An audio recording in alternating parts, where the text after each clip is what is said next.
join, but thank you so much for joining us today for this wonderful program we have lined up for you. We are, of course, continuing to celebrate our New York State Historic Tax Credit improvement that increases our state credit from a 20% credit to a 30% credit for projects under 2.5 million. So we're really excited about that. This week's lunch series has been funded in part by a grant from the National Trust for Historic Preservation from the John E. Streb Fund for New York. So we're really excited to have that support, and we hope you will join us for the remaining programs for tomorrow and Thursday that you see on your screen there.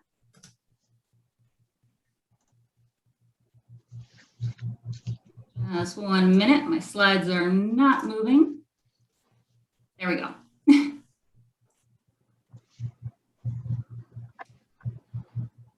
So, of course, we're really excited also that joining us today is Assemblywoman Carrie Warner. We're very pleased to welcome her.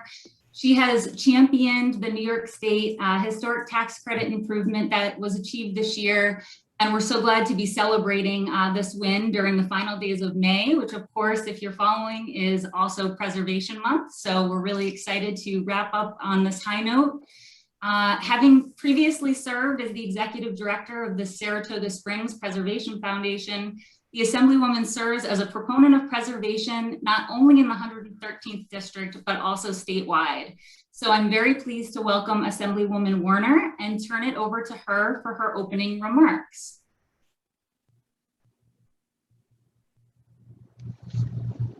Thank you, Christina, and welcome to everybody for this afternoon's lunch series.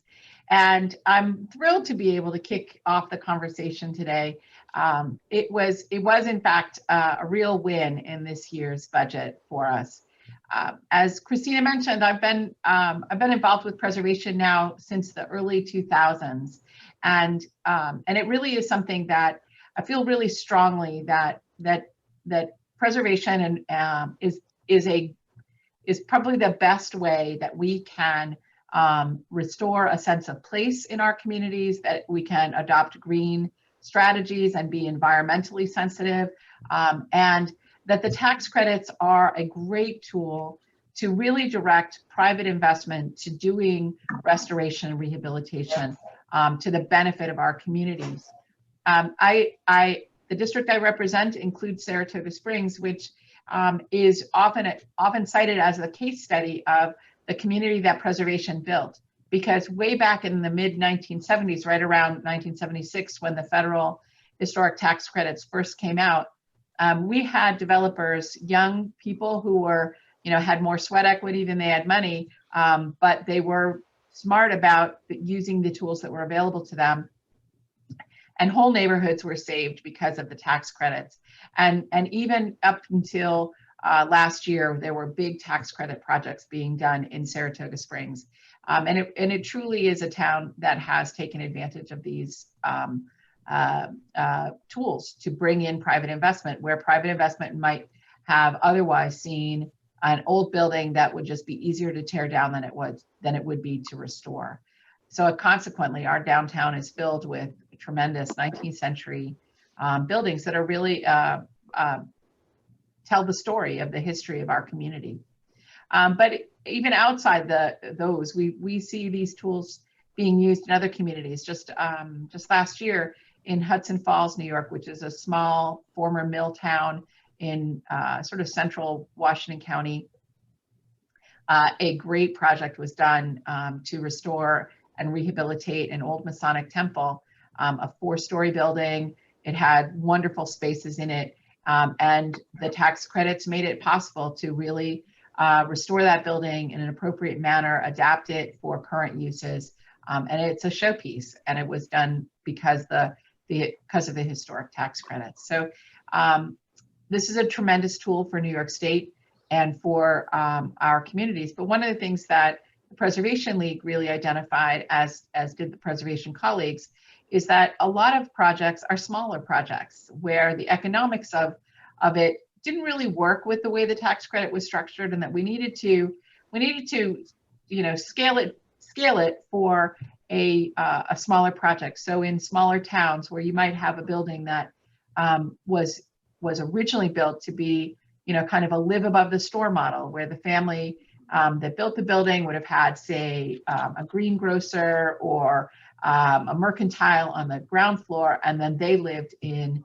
the upper floors, and that model exists in a lot of our small village centers and town centers and even small cities. And oftentimes the scope of the project isn't so enormous, but we want the building to be treated with respect, and we want it to be, the storefront to be brought back to its original configuration, rip off that ugly siding and the reconfiguration of the front of the building and bring it back to what it was. And the tax credits, a smaller tax credit with a larger percentage, makes that a lot more feasible. So I'm thrilled that we now have this tool that all of you preservationists can use to try and encourage private investment into our small downtowns to really restore the not just the commercial spaces, but the living spaces as well.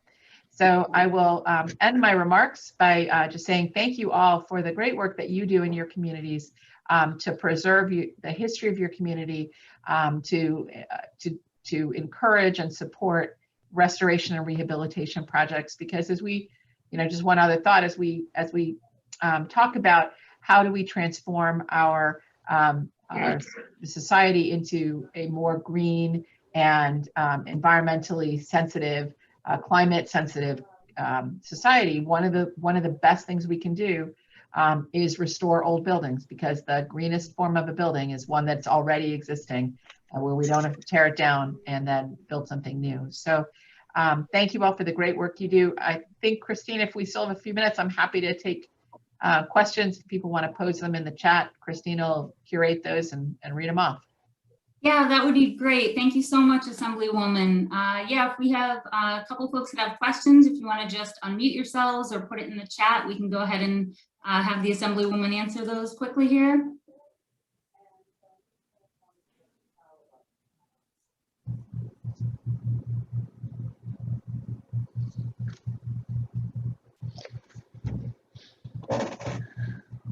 Anyone think of any questions? I know it's Tuesday. It's still a little early. Well, if anything, if anybody has any follow-up questions, please just funnel them through Christina, and I'm happy to get an answer back to you. But again, thank you for the opportunity to spend a few minutes with you, and thank you for the great work that you all do. Thank you so much again for joining us. We really appreciate it. My pleasure. Have a great rest of the day. Thanks. I just saw a question come in about any legislation in the pipeline. So this is definitely something that we keep folks apprised of as stuff starts happening in New York State. Certainly us at the League, we try to really put that information out there. So when anything does come through, you'll be sure to hear from us, and you can certainly reach out to me via email if you've heard anything might be coming down the line in that respect. We really appreciate the Assemblywoman coming today. Again, some of these community revitalization projects, they're just so important to so many people across the state. And it's just, one of those things that really helps drive preservation here. And we are wrapping up the 2021 legislative session. So we certainly wish the Assemblywoman the best of luck to finish out her session this year. So if you're not familiar with the Preservation League, just a little bit about us. We are the statewide historic preservation nonprofit advocacy group. And we help folks in a variety of ways, as you can see on your screen here. We do this through technical assistance. So if you have a housing question about a historic building or an advocacy issue, we try to help on those, as well as with things like technical information for the historic tax credit process. So one of the reasons we're very big into tax credit as well, and hosting programs like these. So we also try to keep people apprised of financial incentives. Anytime there's money for historic preservation projects, we're going to let you know about it and hopefully funnel that money into places that could really use it. And then we also love to highlight great preservation projects. So our awards program is currently accepting nominations for our 2021 awards program. So if you do have a project that you'd like to nominate, please put together that application form before June 18th is our deadline this year. And you can find all that information on our website. And of course, we always advocate and protect threatened historic resources. So we always want to hear about things that could be nominated to our 7 to Save program and try to build some advocacy that way. And then, of course, we've already talked a little bit about policy. Our policy team here, including myself, works to get legislation approved that is really going to help preservation and revitalization. And that's going to be at not only the state level, but also at the federal level and also at the local level. So here's just a quick note on ways to get in touch with us. Obviously, we're always looking for members for the Preservation League, and you can always sign on to our website to check out information on that. Follow us on social media to keep in touch with what's going on. And then there's my email in the lower right-hand corner if you want to reach out after this program with any specific questions you might have. I really want to thank the American Planning Association, New York UPSTATE Chapter, and the New York State Department of Education for providing continuing education credits for planners and architects for this week's programs. If you are seeking credit for these programs, go ahead and email me, but please wait until after the final program you're going to attend this week. This will be cumulative credits. So if you're going to tomorrow's and Thursdays, contact me on Thursday afternoon and let me know which ones you're claiming. And we are going to be accepting questions at the end of this program. So if you want to write something down so you can remember it for later, we'll be doing a live Q&A, and you can either unmute yourself to ask or put it in the chat later on. And then with that, I'm really pleased to welcome our main presenter today. He is Seth Wachinski, and he serves as the Executive Director of the Springville Arts Center, a rural multi-arts organization which takes an active role in community revitalization. He's overseen the implementation of several million in capital projects on historic buildings, which is incredibly impressive.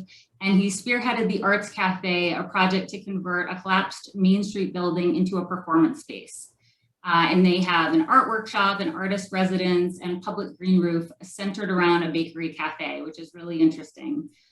So this renovation that he worked on utilized a new model of financing that included a direct public offering of historic tax credits with over 100 community members as partners. So really a community effort is kind of at the heart of everything we're talking about here today. And I look forward to hearing from Seth as he presents his session on credits plus community and small scale investment.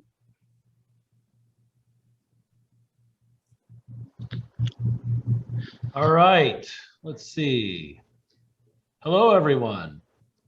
My name's Seth Wachinski. As she indicated, I'm the Executive Director of Springville Center for the Arts. I just gotta get my slides going here, so give me 1 second. And I will get those up for you.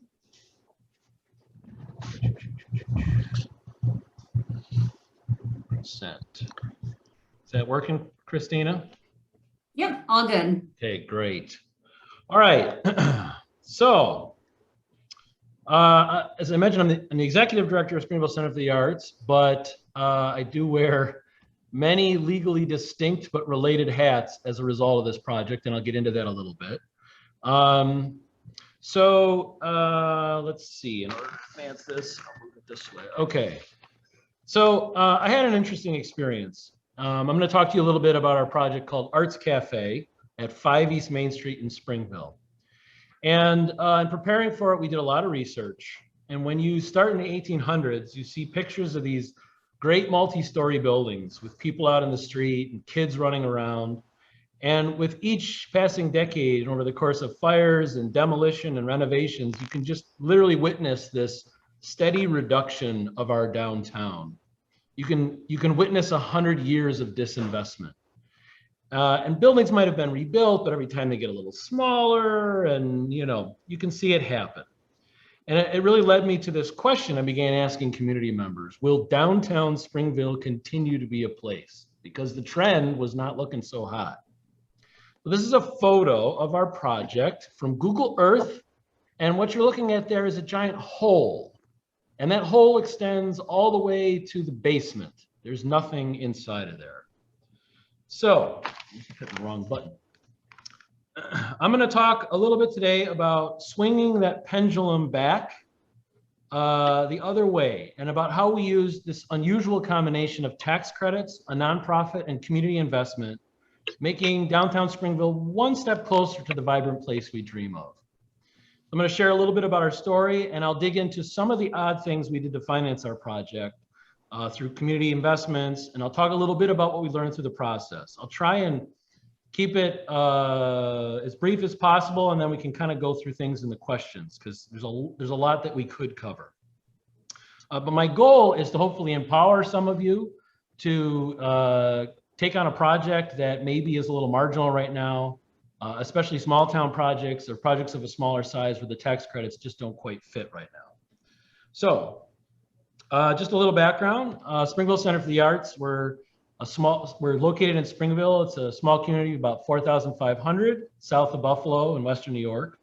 We're a nonprofit multi-art center. We're housed in this 1869 former Baptist church, which is listed on the National Register. And we provide a mix of concert, theater, gallery, and workshop programs. This is our gallery. This is the theater space. Okay, so 5 East Main Street. I'm gonna skip some of the things that kind of led to this project, but we had a desire to expand to this cafe model. And in 2012, after a lot of legal wrangling, the Art Center acquired the property at 5 East Main Street for $1. This is what it looked like on the inside. So at the top of the screen, you see sky, and at the very bottom, you see basement. There was literally nothing to save on the inside. I think I managed to salvage a few drawer handles, and that's about it. Essentially, we were saving the neighboring buildings and preventing the front facade from blowing out onto Main Street. So we found an obscure law, a clause in the tax laws, and got the county legislature to pass a resolution to absolve the back taxes. That was our first hurdle. And then we initiated an online fundraising campaign through Indiegogo, which was kind of new at the time. And we raised $30,000 in 30 days. It was unprecedented in our community. And not only did we raise the 30 grand from 300 people, but we exceeded our goal by about $10,000. And it just felt like we captured the imagination of people who care about Main Street. It was clear that people believed in downtown Springville, but they lacked this mechanism to do anything about it. The vision we put forward at that time remains the same. The concept from the beginning was a multi-use redevelopment with an arts focus, where profits from the project return to the community in the form of additional arts programs. It was conceived of as a performance space, a lower level workshop, apartments for artist residency programs, and a public green roof centered around a bakery cafe. And much like the Art Center, the Art Center was this galvanizing rod for the arts community when it was formed. We wanted the cafe to be this place where food connected people. And our theme became rebuild a building, building community. That was sort of the theme that we constantly came back to. So with our initial funding, we put shoring on the exterior walls. And meanwhile, what felt like out of nowhere, the Art Center received funding through the CFA process. We earnestly began demolition of the interior, which unfortunately was all classified as asbestos. The architect we had been working with at our church project donated design work. The steel structure was put in by the Ironworkers Apprenticeship Program with support from Seneca Steel Erectors. It was their weekly class. Basically, they came out every Saturday. Oops, let me adjust this here. They came out every Saturday, and there we are. There, I've got too many screens in front of me. I keep clicking the wrong thing. So let's see. every Saturday, these guys came out with a teacher, and it was their classroom. And the basic deal was I had to bring lunch and beer. And I always like to say I started off with kind of the more expensive local brews we use at our concert series at the Art Center. But we very quickly came to a new agreement. Fancy stuff was to stay at the Art Center, and I was to exclusively bring Bud. That was the deal. And that kept the guys working. With the structure rebuilt on the inside, we utilized 30 trained volunteers to install the main components of the green roof in 2015. And we had ceilings started by nursery school kids, the elementary school, seniors, clubs, day have programs. Every plant on that roof is connected to somebody. And over the course of that summer, we planted and changed the roof from the hole to this. So funding up to this point in time included the Main Street grants, funding from the Environmental Protection Fund, some Empire State Development money, some Homes and Community Renewal, and many, many donations. And the project continued as time and money allowed. With this initial success, our vision for the full project financing started to take shape. So we needed about $500,000 to finish the project. And we knew that we could generate historic tax credits, but given the relative size of the project, it's only 2,000 square foot floor. So, you know, we figured about $1 million or $1.5 million at that point in time. But we really struggled to find a partner who was interested in taking on the tax credits. So there's this problem of scale when it comes to what they call syndicating tax credits. The structures in place really work for generally large urban projects, but especially these historic assets in rural communities have really struggled to take advantage of the tax credit program because the size of the projects tend to be smaller. There's two containers. It seems like there's certain fixed transaction costs that are hard to reduce below a certain threshold. But we wanted to proceed in a way that would take advantage of these tax credits because that's a tremendous amount of money available to a small community. But we also were interested in doing it in a way that was going to kind of mesh with our values. And so it just seemed odd, in addition to not being able to partner with somebody else, it seemed odd to just partner with some random corporation. So to complete the project, these are a little out of order, sorry, there. To complete the project, we combined 3 areas of law. And this is sort of the crux of what we did. We used community investment through what's called a direct public offering. We used historic tax credit financing, and we relied on this hybrid business form. We wanted to create a community-owned cafe, and kind of the image we used at the beginning was we imagined the annual board meeting with workers, the consumers, and the Art Center all at the table looking at how to make the project more profitable in a financial sense, but also how it was going to benefit the community. So I'm going to walk through these 3 aspects, and kind of take a look at the mechanics and the marketing of how we're able to make it work for us. So the first piece of this is the tax credits. And there's just no good image for tax credits because they're literally the most boring thing on the planet. So the only image I ever use when talking about them is a cute bear. So we knew we had this value theoretically available to us. And I'm not going to cover the ins and outs of the tax credit rules because it gets super complicated, and I'm going to assume a certain level of familiarity to it. But I guess we'll just do like maybe a 2-second review. So, you know, as you're probably familiar, when you do a project that qualifies for the historic tax credits, you have both a federal and a state credit available. And that's based on the percentage of your expenses. So the credit has a lot of value if you have a tax burden, but a startup operation like this that owes no tax and just needs cash to finish the project needs money. And so that leads to what's called syndication. And this is basically a partnership where the developer of the property partners with the tax-paying entity. And the tax-paying entity, usually some big bank or a corporation, puts cash into the project and they get the tax credits in return. That's like the 2-second version. We figured we had about $300,000 in tax credits available to us. And, you know, that's an enormous amount of money for a place like Springville. it's super small for a tax credit project, but it's huge for downtown Springville. And so we struggled because we were trying to find a way to involve local businesses and individuals. We wanted them to pool their money into the project and then receive the credit. So we started asking people, would you rather pay into our project than send taxes to Washington and Albany? You know, everybody would like to pay less in taxes. And that was kind of our hook into these incredibly complicated conversations about the way tax credits work. So the question was there a way to set up financing that could return these credits to the local community? And we'll kind of get around to how we made that work. So we started with the tax credits. Now let's talk about the hybrid business form. So as I mentioned, Springville Center for the Arts is a nonprofit charity. And of course, with that designation comes a responsibility to the Attorney General and the IRS. You know, we can't just go doing anything that we want. We've got to stick to the mission to provide arts programs to the community. And this was beyond that. The operating of a cafe gets into some other legal territory. So what do you do when you have a project that's a little in the middle? Say a cafe designed to benefit an art center financially and programmatically.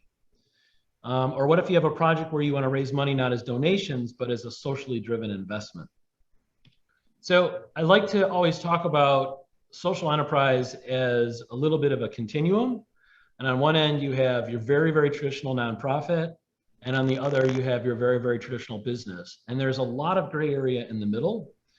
There's this whole spectrum, basically, we can look at. B Corps, employee-owned corporations. And so these hybrid forms where there's this blend or relationship between a for-profit and a nonprofit, they're actually more common than people think.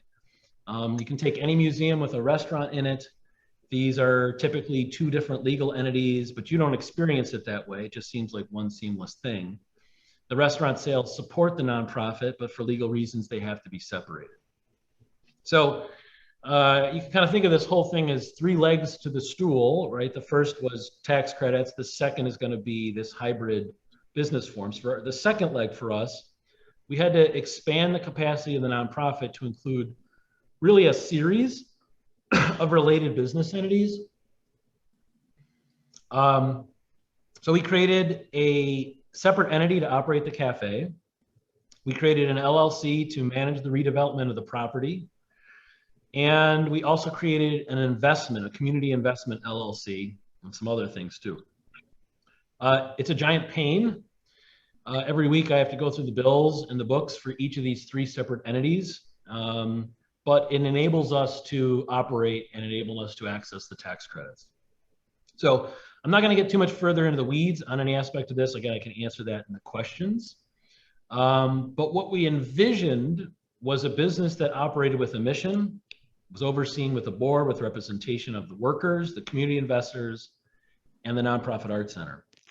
And we wanted to use all of this structure to access those historic tax credits. So we ended up using an LLC structure that's kind of part worker cooperative, part consumer cooperative, and part arts organization. Okay, next.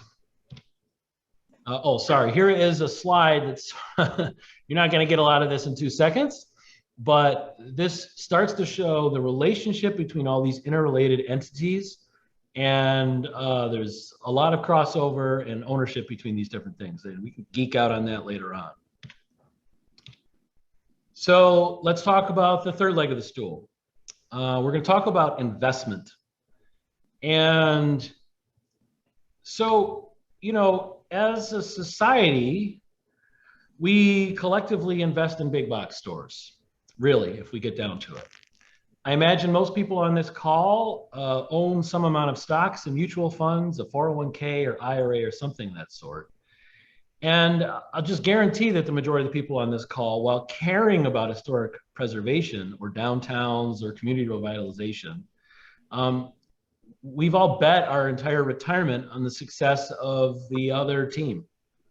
Multinational corporations and big box development, all this kind of thing. So, you know, the question is your retirement portfolio? Is your stock portfolio, is it making your grandchildren's lives richer? You may pass on more money, but will the quality of life be better? Will our collective downtowns be better because of those investments? A quote I like to use, Woody Tash, is the author of this book called Slow Money. And he asked, what would the world look like if we invested 50% of our assets within 50 miles? The world would look radically different than it does today. Small enterprise creates 3 out of 4 jobs and it's half the GDP, but it's virtually impossible for us as individuals to invest in those enterprises. It's really hard to invest in Main Street. Blue sky laws, the so-called blue sky laws that govern the ability for entities to work with securities or manage investment in Main Street. They were passed 100 years ago, and they have this consequence of making it very, very difficult to inject capital into Main Street. So if I have a few friends and I want to sell shares in my company, I can do that, but I can't legally advertise it. I also can't get too many people involved, or that would be a problem. I can't even technically talk about doing a program with a lot of shares without potentially raising the ire of the Securities and Exchange Commission. It's very, very weird and challenging. But the short summary here is that securities laws prevent community investment at this point in time. So I suspect many of you would buy local if given the chance. So why would we buy local but invest distant? You know, why would we love Main Street but put our money on Wall Street? So there are alternatives, but you really, really have to work for them. Okay, a great example. When the Ames went out of business in Saranac Lake, New York, residents had to drive 50 miles to get underwear. And so a group of people organized a community-owned company and did what's called a direct public offering. And it's a direct sale of shares to the public. And in this case, it was $100 a share. And by the end, they had some 600 people chipping in, and they raised $500,000 to open their store. As a shopper at the store, you might not know the difference, but under the hood, there was this community ownership aspect. How about the Green Bay Packers? Community owned, never going to leave Green Bay because the fans own it. And they're incidentally the most affordable seats in the NFL. And many people are familiar with some of these companies, co-ops, all of them. We've all heard food co-ops. There's might be the local food co-op, but Organic Valley, Upstate Niagara, Ace Hardware, Sunkist, these are all co-ops. In a sense, they're all community owned. And economists often write about that there's plenty of capital, even in the poorest of neighborhoods, but there's just no mechanism to take that capital and inject it into the local community. It's so difficult. So a direct public offering. It's not a new idea.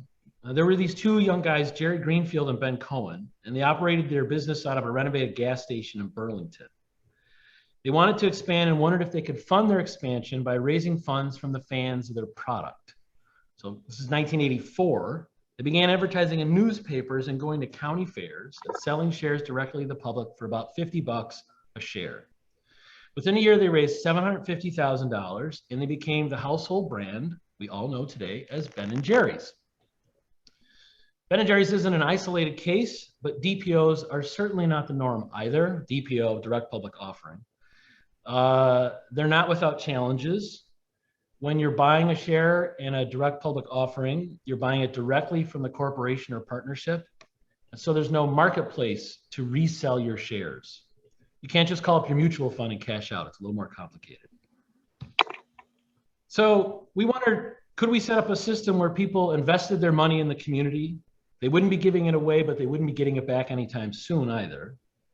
There might be far more expedient ways to make money, but they would get a small return on their investment and a large community benefit. You know, it kind of goes back to the Indiegogo thing, what we experienced in our campaign. Individually, I can't do much about Main Street. But if I'm working with so many other people to put a little bit of investment there, if we all work together, we're going to have a big impact. And so all this is regulated by some pretty strict laws, as I mentioned. And again, they're set up to kind of work with giant corporations, but not small community endeavors. So we utilize what's called the intrastate exemption. Again, that's about as deep as I'm going to get right now. But there are little exemptions that allow organizations to do these direct public offerings, basically solicit and advertise the selling of shares to the community. So we've got our three legs of the stool here: tax credits, hybrid forms, and the direct public offering. How did they get combined is the question now. So for Arts Cafe, we created this investment entity and we sold different classes of shares. Class A worked just like a co-op. It was $250. You got a vote and you got a dividend when the project was profitable. Really, most people were doing it because they wanted to support the project. The more important thing for today, we called it Class C. And this was a bigger ticket. It cost $5,000. And these investors received a proportional amount of the tax credits available to the project. So instead of working with one big distant corporation, we worked with community members who all pooled their money in and then got the credits back. And I have to be really clear, these were like really average Joes. Mom and pop business owners, a lot of retirees. I don't have access to a lot of wealthy individuals at all. And they wouldn't have qualified anyways, and that's another story. But these were just people. I'm going to take just a second and just put a plug in for the legal team that helped with this. We had to rely on a bunch of different people.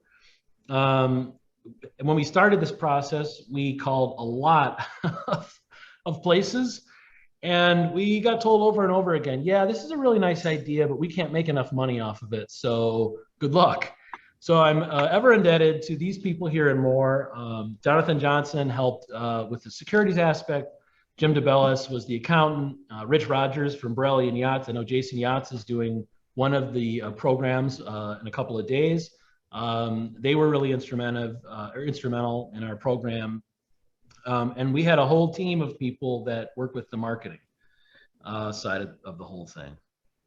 So the way the numbers worked in our case is that basically people put their money in and they got slightly more credit back than they put in. And probably when you factor in the additional cost to their accountant and the headache of listening to me, it pretty much came out as a wash. And the pitch basically became, you can pay the tax man or you can pay the art man. Either way, you're going to pay. And what benefit are you going to get? Where would you put your money? Where would you rather see the reinvestment? All right, so back to our project. In 2019, we filed a prospectus with the Attorney General and began our campaign. We sent letters, we made phone calls, we tasted a lot of bread samples, we made tons of speeches, we host sessions, we called accountants. There was a lot of skepticism about what we were doing, and there was a lot of education happening because no one had done a tax credit project in our community or really anywhere in the vicinity of our community that, certainly not like this or not even like in a normal sense. So most of the people we work with had never even heard of tax credits before. And I want to, Christina, do I have time? It's a 2-minute video. Am I doing okay? Can I share that video? Yeah, okay. That'd be great. So give me 1 second and I'm going to just share. I want to show you, I'm going to show you a video we used from our campaign. Let's see. There it is.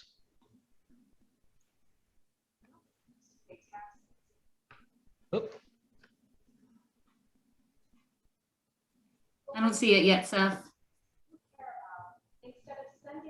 Oh, there it is. By using historic tax credits and investing in Arts Cafe, you can save money on your taxes and keep what you have to pay working locally. Arts Cafe project spearheaded by the nonprofit Springville Center for the Arts. They're taking a Main Street building and transforming it into a performance space, workshop, artist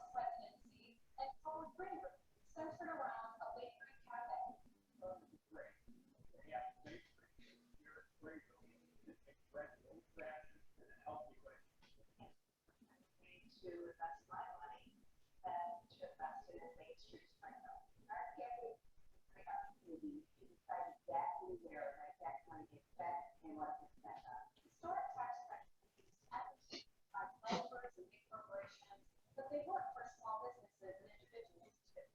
Even if you have zero state tax liability, these credits can save you money. But the trade tax is the other thing of keeping my own tax dollars. Seth, I'm not sure the volume's coming through quite well. Oh. Sorry, not working, Christina? Yeah, it's a little bit low. All right, I'll jettison that. Not critical. All right, let me go back to the slideshow then.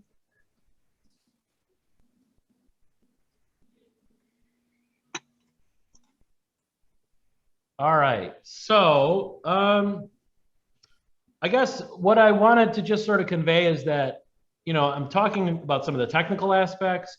There's this entire marketing endeavor that happened. You know, this is a tour. We did tours like every weekend, basically, of the building. So the end result was that we raised about I actually am questioning my number now, $360,000 in tax credit investment. And then we raised more through our other classes. And it was critical for us to be able to complete the project.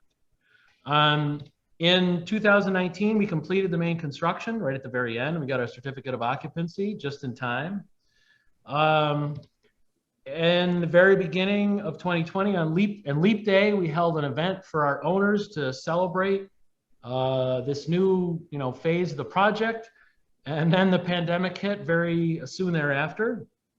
We actually been working with the bank for the last piece of financing for equipment and some of the cafe build out. And in kind of a perfectly themed coda to all of the work we had done, they dropped out of the loan process. And who didn't drop us were the community owners. It's because of their support that we got through everything. We saw additional investment all throughout the pandemic. We had initially envisioned this giant grand opening and a celebration of all the work that people put into the project, but we had to shift to a different plan. So we completed the apartments, and we began hosting arts enrichment programs in the workshop for kids while they were doing remote learning. And in September, we opened up the bakery for retail baked goods. The bakery now employs 6 people. We've been covered in the Buffalo News. We're on the cover of the recent Edible Western New York magazine. And it's just really done well. And meanwhile, we've continued to detail and equip the front seating area as funds were available. I was supposed to take a photo of the front today, but I forgot. We're going to open the front seating space on June 5th in conjunction with our community art crawl that we host. So I don't have a good photo of the front. So let me, I just have a minute or two, and I just want to kind of sum up a few things. So let me clarify who my audience is, because I'm not probably reaching anyone about the average historic tax credit project.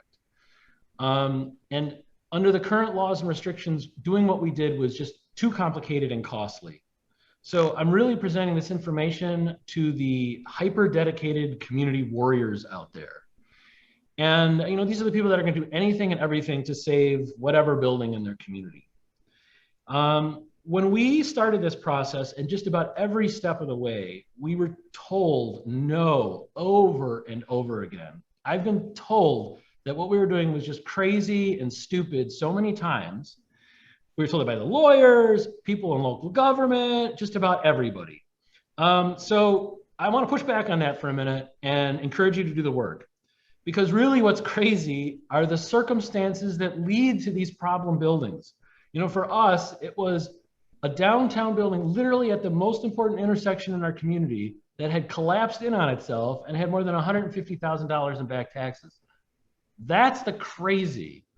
Perfectly sane is trying to fix the problem. So when I always share the story about my son, we've lost a number of really historic buildings in our community, and I won't get into the circumstances of why, but they were tearing down an old stagecoach building, an old hotel. And my son, who was under 5, maybe 4 or something at the time, or maybe just about 5, I was walking home and I was kind of sad about the whole thing. And I told him that, and he said, well, we'll just start a company called Rebuild Springville, and we'll just rebuild it. And I really laughed because, in a child's mind, it's that simple.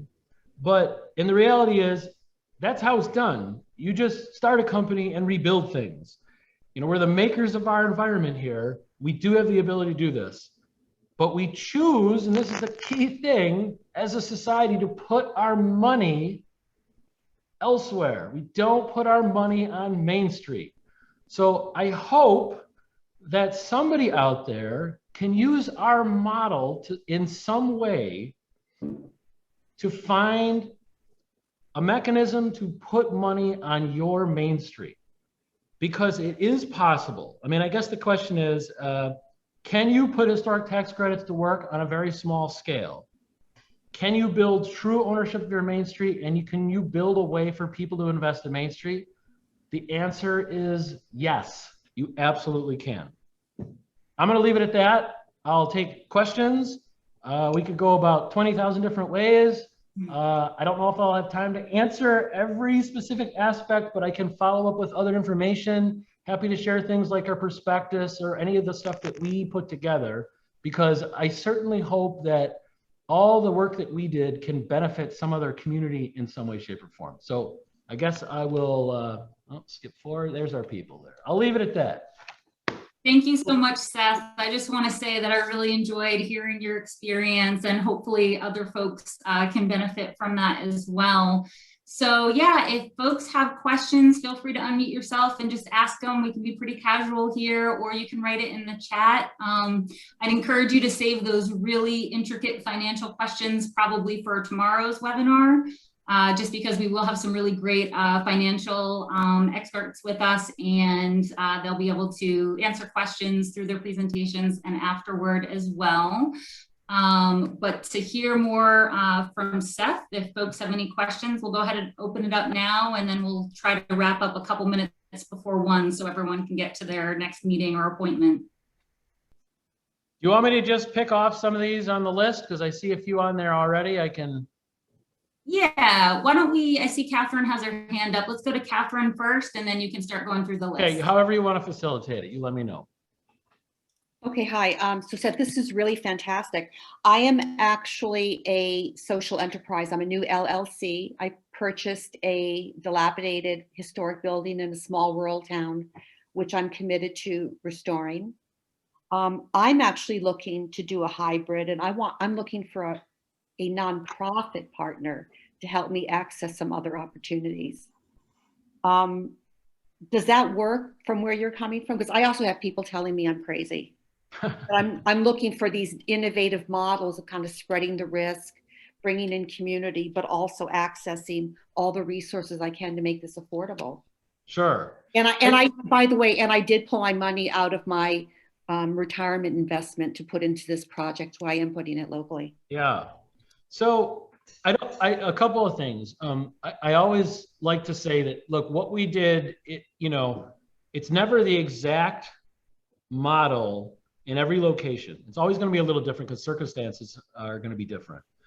Having a nonprofit involved, I don't think is essential.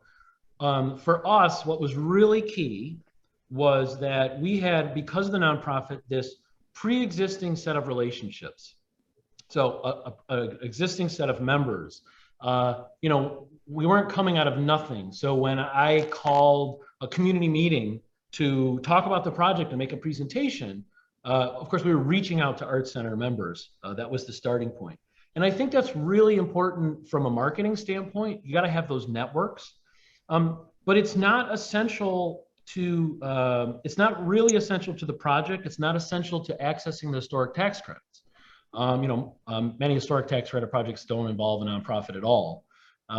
You can certainly accomplish those same goals through a socially minded LLC, And again, that's another thing I'm happy to share. I can share some of the operating agreements that we used on the kind of more social side of things.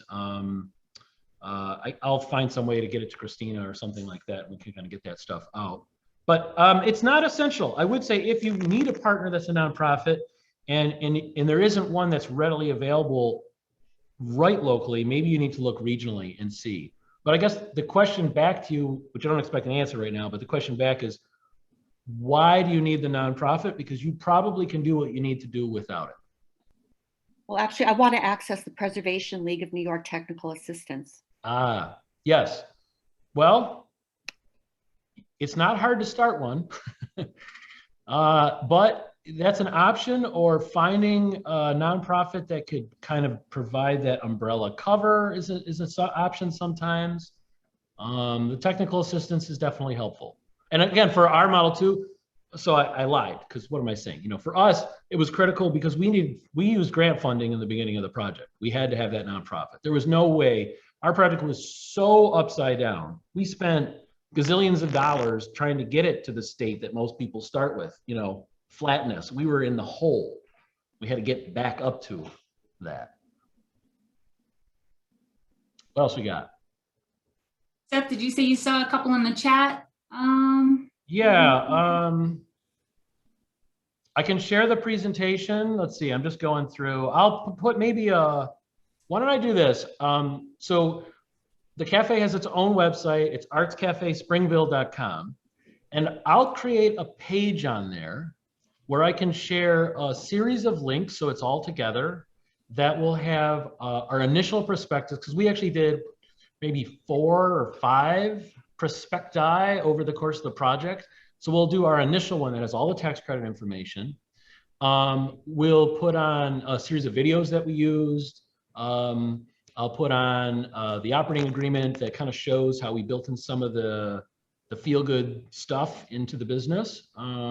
Okay, and then I'll share that with Christina. But where was the question? Let's see.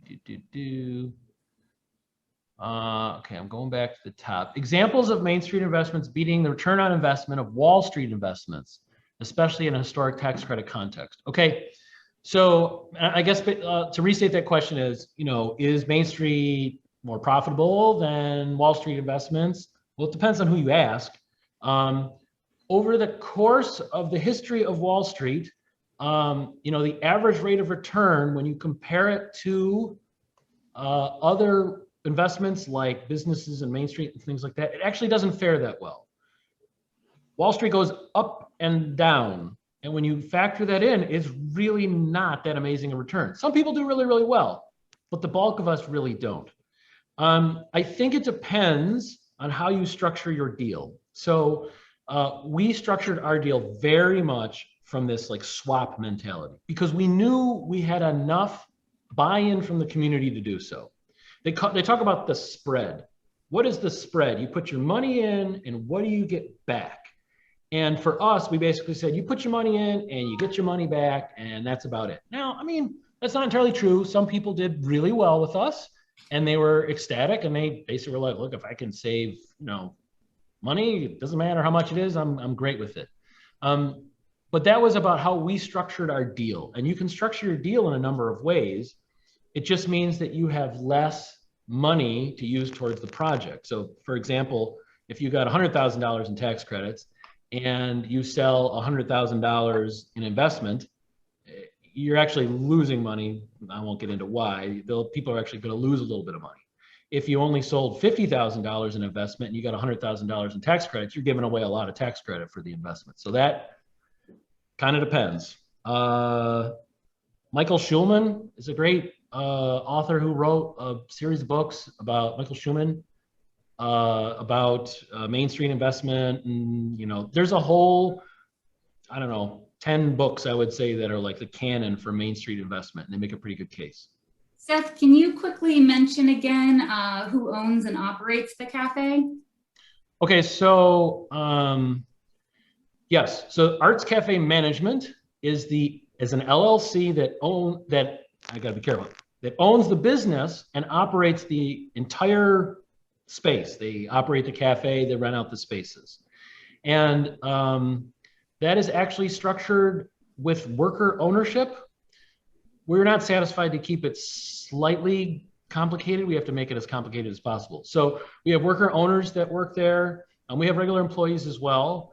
And that entity has to do a certain number of arts programs per year. It's based on budget. What happens is actually they contract back to the nonprofit to provide those programs. So we have all these like little relationships. But Arts Cafe Management operates the space. Arts Cafe Springville LLC owns the property and was the entity that did the tax credit program. And then I have Arts Cafe Community Owners, which is all of these investors, I think it's like 150 now, all these investors pooled together that acts like the bank. So we have the bank that we made, we have the developer that we made, and then the tenant, which we also made. I mean, so we made them all, and every single one of them, the easiest way to put it is they all have to play nice together, because if they don't, they get severely punished financially. There's all these like safeguards that things can't go off the rails. Does that answer your question? That answered it, I think. I Okay. think somebody asked that in the chat, and I thought that was a really good thing to just go back over and highlight as well. All right, I've got one last question that I'm pulling out of the chat because I think it's a great note to end on. If you had to do it again, Seth, would you do it differently? Says Nancy, and I think that's a great question. So you've got a 1 minute. Man, would I do it differently? Yes. 1 minute lightning round answer, and then we'll close out. Gosh, we learned a ton.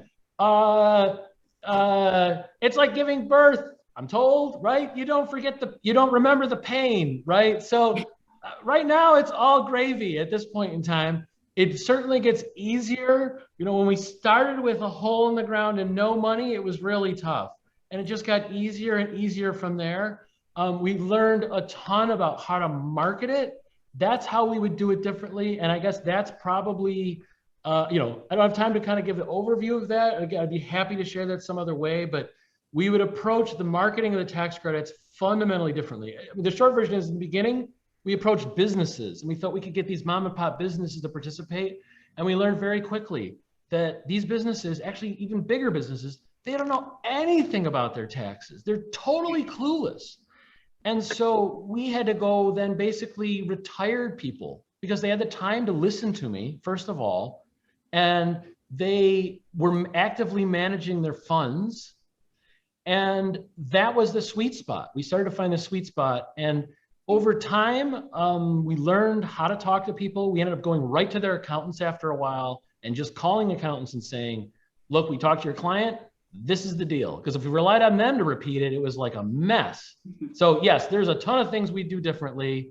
Hindsight, what are you going to do? It's always 2020, right? Well, I just wanted to thank you again, Seth, so much for joining us and sharing your story. If we didn't get to your question, I put my email in the chat. Go ahead and reach out. And if it's something I can bounce to Seth, I will go ahead and do that.